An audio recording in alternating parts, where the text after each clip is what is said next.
At last it has been confirmed. Finally, we now know where the Springboks will be playing their home test matches this year, and in this episode you are going to get a front row seat as I reveal the venues of each of the World Champions home games in 2025. Before I do, let me just say again how frustrating I found it that this announcement was seemingly delayed endlessly. We knew pretty much early this year that we'd have Italy and Georgia as our home opponents in July. We also knew Australia were coming here for 2 Rugby Championship tests. And then, of course, we knew we'd go home and away against Argentina. In between, we'd be going to New Zealand. Now, the Kiwis confirmed Auckland and Wellington as the venues for those 2 tests ages ago. About 3 weeks ago, the Argentines confirmed that they would host their home game against us in London at Twickenham. And then even earlier in January, there were rumours of France and Ireland hosting us in November. Then about 10 days ago, depending on whether or not you're watching this episode on the day that I'm putting it out, the Autumn Nations series put out the full confirmed fixtures list for this November. South Africa featured in 4 of those tests. And what did we get from Plattekloof? Crickets. Frustrating and also disappointing. So much so that I did an episode on it about a week ago. Now, I'm not going to say that I had anything to do about it, but I'm delighted to tell you that the venues for each of the Springboks home tests have now been confirmed by SA Rugby HQ. And here they are.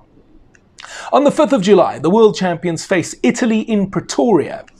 Interestingly, Loftus also hosted the season opener last year against Ireland. It got me thinking that it wouldn't be such a bad idea to make that a tradition. Every year, the Springboks kick off at Loftus. The atmosphere there last year for the Irish test was unbelievable. The only problem, of course, is that Pretoria would then miss out on hosting Rugby Championship tests. Although I suppose you could argue that folks in the capital can easily make their way to Johannesburg for Ellis Park tests. Anyway, back to the fixtures. On the 12th of July, my birthday, we will take on Italy in the 2nd test. It'll be played in Gqeberha at the Nelson Mandela Bay Stadium. Now, I'm very keen to attend this one. It'll be a nice birthday present. My dad grew up in that part of the world, and I still have a lot of family there. My grandmother, aunties, uncles, cousins, etc. How about a trip to GQ this July then? And then on the 19th of July, we're up against Georgia, and that one will be played at the Mbombela Stadium in Nelspruit. Once that's out of the way, it will be time for the Rugby Championship. This year, we start at home against the Wallabies. On the 16th of August, the Boks will face the Aussies at Ellis Park, where the Australians have a dreadful record, I might add. And then a week later, we'll be up against the same opponents at the Cape Town Stadium.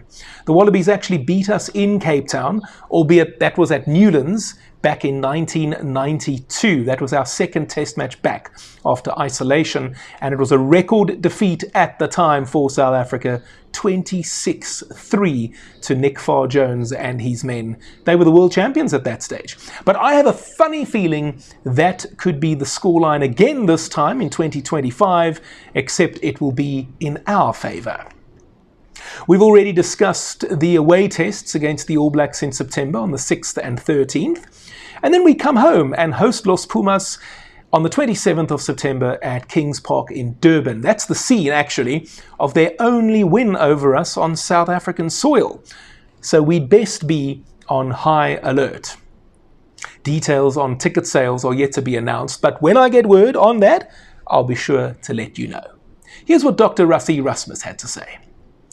The confirmation of the test venues always gives us peace of mind from a coaching and management team perspective, because it means we can step up our planning, and it also boosts the excitement from the public for the season.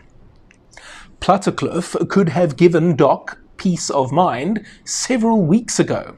But okay, I'm going to drop it now. Until next year again, when I foresee us wondering when SA Rugby will confirm the venues for our home tests. I also understand that there is a lot of horse trading that goes on behind the scenes. So in spite of me having a bit of a go, I do understand the sort of situation that they find themselves in. For example, I know for a fact that Griquas want to host a test match. Now, the funny thing is that if that were to be the case, they wouldn't actually host the test in Kimberley. And I bet if you are watching this and you are a Kimberlite and you think, oh, how cool would that be, the Boks playing in Kimberley? Yeah, it's not happening. Griquas would host the test, but not at Suzuki Park or Hoffy Park, as it used to be known back in the day. Now, with all due respect, Suzuki Park, which is what it is called these days, cool name, by the way, with its 11,000 capacity, just simply cannot host a Springbok test match. But what Griquas are keen on doing is taking the test to a venue like Orlando Stadium in Soweto. Now, I've attended several football matches at Orlando Stadium and a Super Rugby semi-final there too in 2010 when the Bulls hosted the Crusaders. My honest take on the Orlando Stadium is that the venue itself is great. It's modern, it was refurbished in the late 2000s, so that's why it's modern. The problem the venue has is that parking is an absolute nightmare. There isn't a great deal of parking bays in and around the stadium. Now, you can get around that with park and ride public transport options, which for a Springbok test is actually not a bad idea. So in that sense, I don't think it's the worst idea to stage a Springbok test at Orlando Stadium. But if you're going to stage a Bok test there, why not just go a few kilometers up the road and host it at the FNB Stadium? Guys, those two venues are very, very close to one another. It's almost like, I wouldn't quite go like Loftus and Uffies. It's not that close, but it's almost like maybe where Loftus is. And if you're in from Gauteng and you know the geography well, if you get off the N1 and then hang a left and drive pretty much straight towards Loftus, it's almost like where the N1 off-ramp is and where Loftus is. That's kind of the distance between Orlando Stadium and the FNB Stadium. It's not massive. It's not massive at all.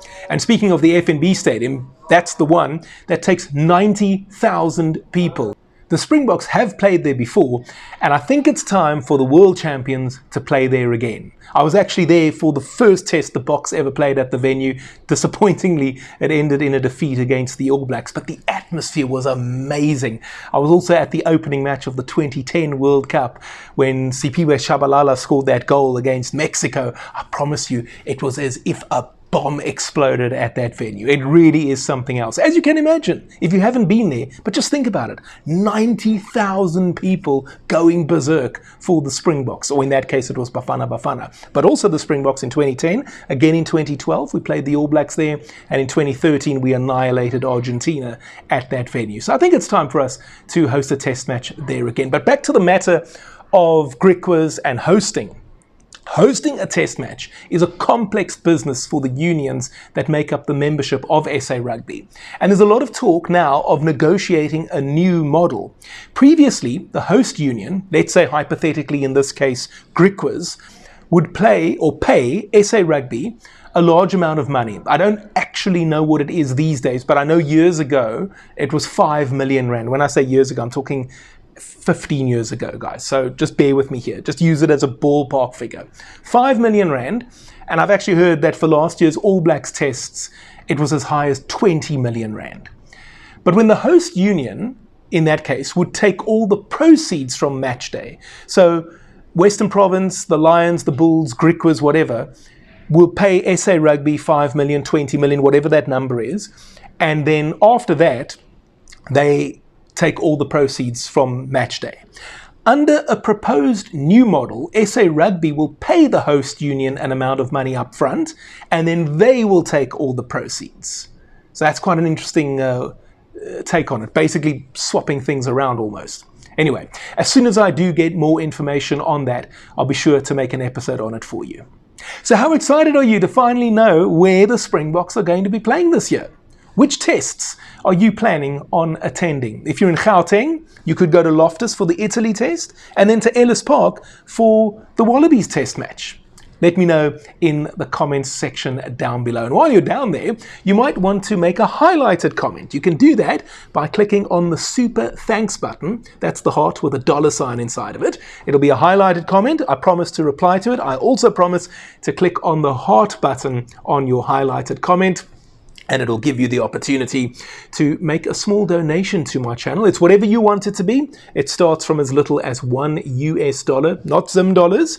And the reason that I'm looking for these donations, guys, is because I would love to do this full time, and a few donations or a little bit of help, a little bit of support is going to be able to help me get to a point where I can do this full time. I would also love to go to the 2027 Rugby World Cup in Australia for you and provide you with daily content from Down Under. Now, if you'd like to make that happen or help me make that happen, super thanks is one of the ways that you can support me. You can also help grow this channel and support me in another manner by just clicking on the like button. You can also crock roll the like button while you're down there, and you can also subscribe to my channel if you haven't already done so. Now, I mentioned the 2027 Rugby World Cup in Australia. Let's talk a little bit about the 2023 Rugby World Cup, the one that we most recently won in France. I did an episode discussing how I felt in that moment when we won the tournament, and also 1 year later. It's a little bit of a trip down memory lane, a little bit of nostalgia. It might bring a tear to your eye. Why not check that episode out? It's over here. And I did mention the Wallabies handing out a record win against us at Newlands in 1992. Nick Farr-Jones was their captain. I did an exclusive interview with the 1991 Rugby World Cup winning captain. Why not check that one out over here? And I will speak to you next time.